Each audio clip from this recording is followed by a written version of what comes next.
Listen. Strange women lying in ponds, distributing swords, is no basis for a system of government. Supreme executive power derives from a mandate from the masses, not from some farcical aquatic ceremony. Says Michael Palin's character in the film Monty Python and the Holy Grail. Well, in today's episode we begin the series of discourse about supreme power and the masses and governments. Political ideologies. It's rather a difficult topic to discuss, isn't it? Where to begin? What to say? What not to utter?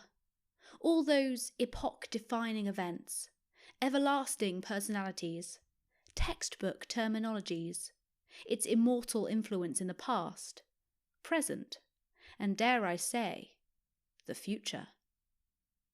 And such is the fatality of this topic that our original plan to discuss it under Dumb It Down to Me series was deemed dumb, unanimously.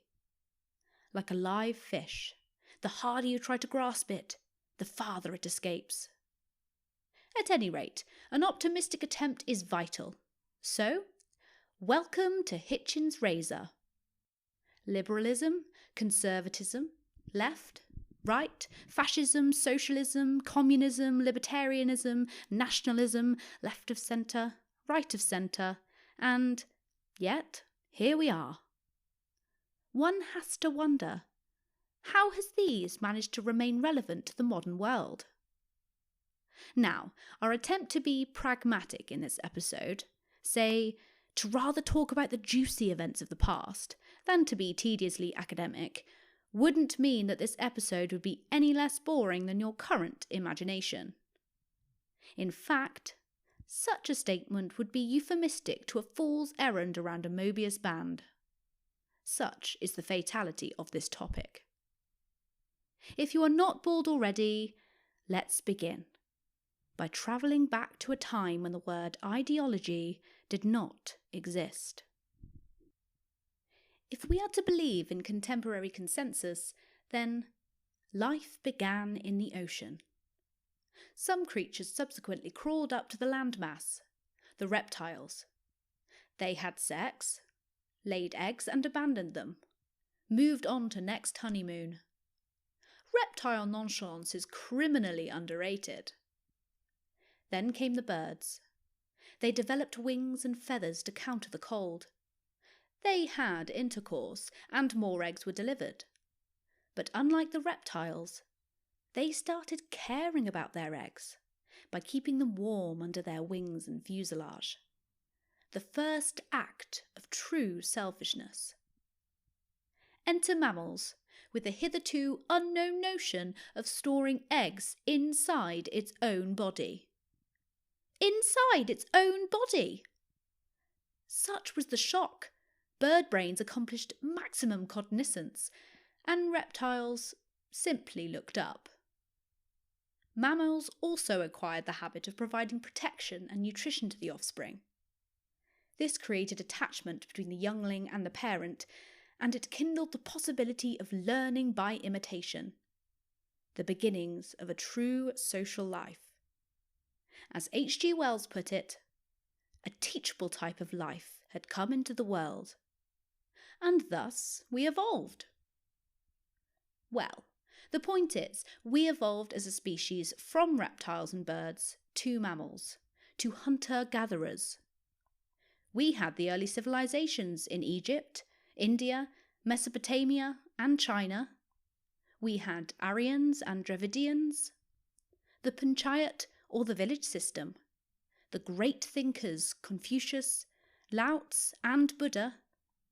We had the kingdom of Persia, the great Greek period, conquests of Alexander, the Mauryan dynasty, Kautilya, Hellenistic Greece, Ashoka, Rome, Carthage, Caesar, Pompey, Augustus, Cleopatra, Jesus of Nazareth, Constantinople, Holy Roman Church, the Orthodox Church, Goths, Huns, Vandals, Islam, Xuanzang, Charlemagne, the fall of Rome, Charlukias, Pallavas, Rashtrakutas, Pandyas, Cholas, Ghazni, Genghis Khan, Marco Polo, Timur, Dark Ages, Crusades, the Renaissance, Age of Science, Age of Enlightenment, Age of Revolution, and then the French Revolution happened.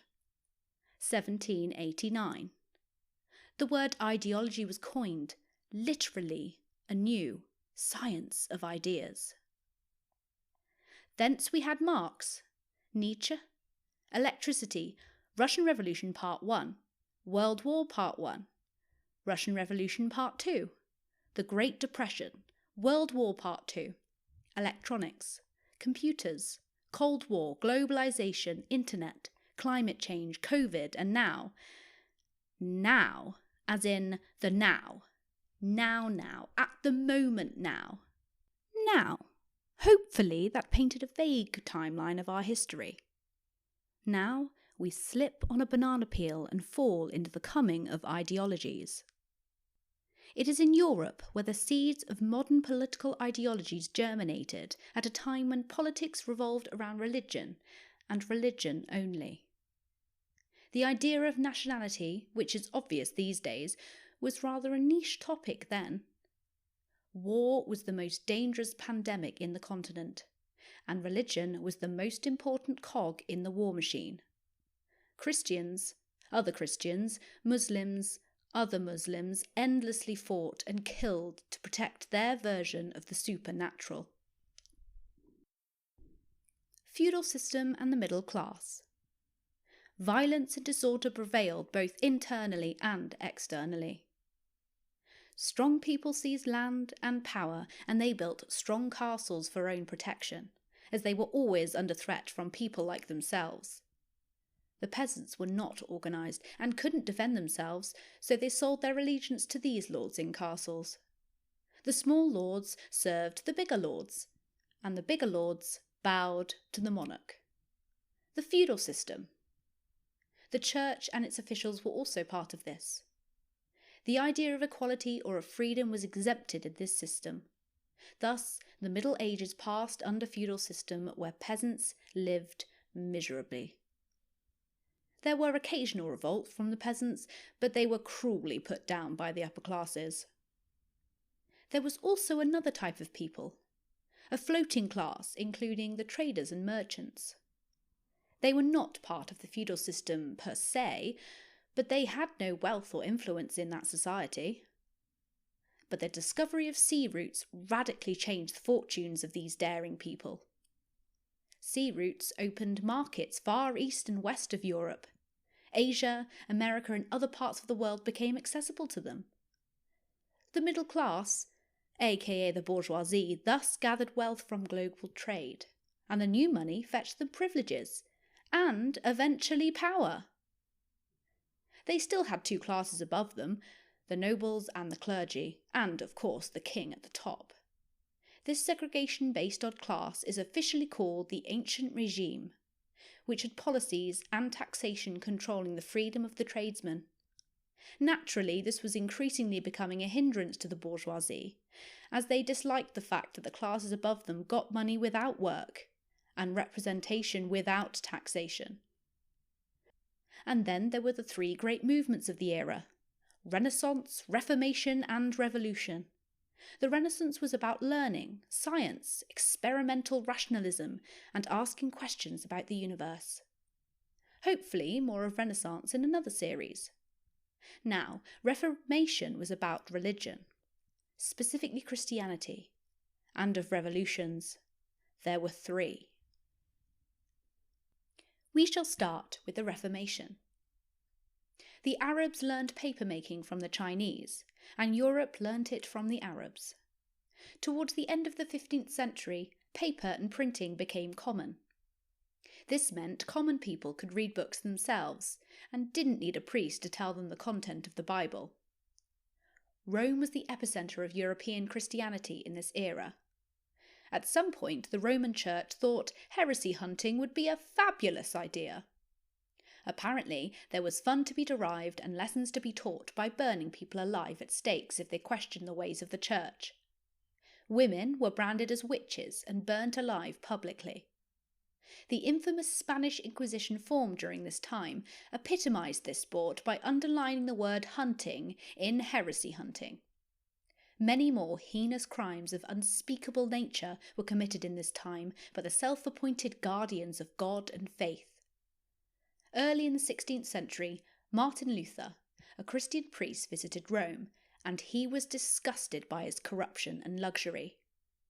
He was a leader who protested against the Holy Roman Church, and thus formed the Christian faction Protestants against the Roman Catholic RC. This Protestant movement gathered pace when young princes and nobles sided with the Protestants to put an end to all attempts made by the Pope to dominate over them. In England, Henry VIII favoured the Protestants because he wanted to divorce his wife and marry another woman, which the Roman Catholic Church naturally was against. So he formed another church called the Church of England and established himself as the head of the church and married the woman. He was then the head of the state and head of the church. Well, why not? God is omnipresent, isn't it? Italy, France, Austria and Spain were Catholic at the time. Germany was half Protestant. The middle class carried the Protestantism with them. Wherever they were strong, Protestants thrived. But Reformation was not enough to bring down the kings. They were still powerful and autocratic as ever. The monarch remained and waited for the revolutions. Netherlands, Switzerland and England. Before we get to the three big revolutions, it is worth mentioning Netherlands, Switzerland and England. Netherlands became republic even before the French Revolution. There was a heroic but bloody battle that happened between the merchant classes bourgeoisie of Holland and King Philip II of Spain, who at the time ruled the region. Switzerland also gained independence around this time from the Holy Roman Empire after the 30 Years' War. England had the Parliament in place with two houses, mostly represented by the lords and the nobles of the upper house and the merchants and wealthy middle class in the lower house. The Parliament eventually became stronger than the monarch, at a point where its king was beheaded at the orders of the Parliament, only to be later replaced with a puppet from elsewhere in Europe. Germany, I think. England is a curious case, where the gentlemen and the bourgeoisie joined to share power with the king. The three revolutions. It is interesting that three revolutions happened broadly around the same time in history. The political revolution in North America, the industrial revolution in England, and the social revolution in France. Number 1. The Industrial Revolution. To be discussed in a future episode. Number 2. The American Revolution. War is so demanding it exhausts the resources of a kingdom, which in turn demands from its masses more suffering, that is. For the British government, the umpteenth war with France meant need for more money, and they decided to squeeze the colonies to break even. The American colonies resisted, and when the British East India Company tried to force the colony to buy their tea, the colonists boycotted the act, and some colonists threw the tea overboard from the ships. Cut to war scenes where France helped the American colonists. Cut to British accepting defeat. Cut to the signing of the Declaration of Independence, with the famous cry, "No taxation without representation." The Declaration also said, "All men are born equal, except the Negroes." And in the next episode, the French Revolution.